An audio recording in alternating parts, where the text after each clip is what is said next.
ये चाहते थे। डिपार्टमेंट को निर्देश दिया गया कि वो सभी एजेंसियों के फेडरल खर्चों की बारीकी से जांच करे।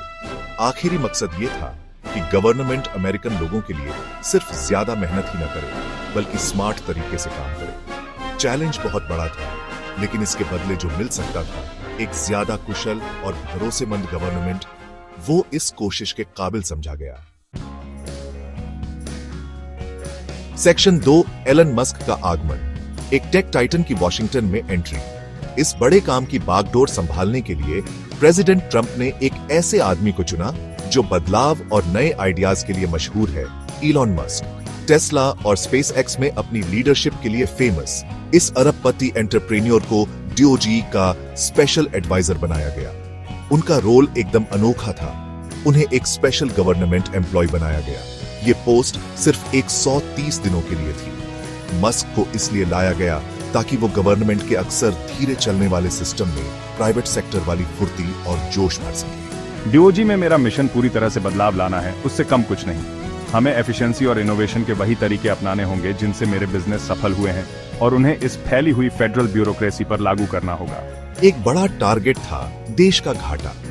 सुनने में आया है कि मस्क को चैलेंज दिया गया था कि वो फेडरल खर्चों में पूरे $1 ट्रिलियन की भारी कटौती करने के तरीके ढूंढे।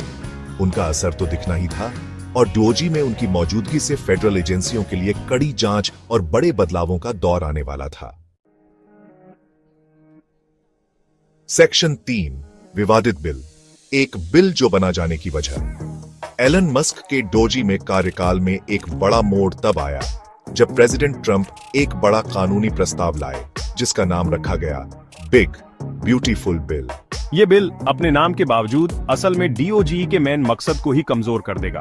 इससे फेडरल खर्चे बहुत ज्यादा बियाज जाएंगे और देश का कर्जा और भी बिगड़ जाएगा। इस बात से वो सीधे उस प्रेसिडेंट के खिलाफ हो गए जिन्होंने उन्हें अपॉइंट किया था और जो इस बिल को सपोर्ट कर रहे थे। कांग्रेस में इस बिल का सफर मुश्किलों भरा था। While it passed the House of Representatives, it faced a more challenging path in the Senate. कुछ Republican senators, including figures like Ron Johnson and Rand Paul, ने भी मस्क की चिंताओं से सहमति जताई।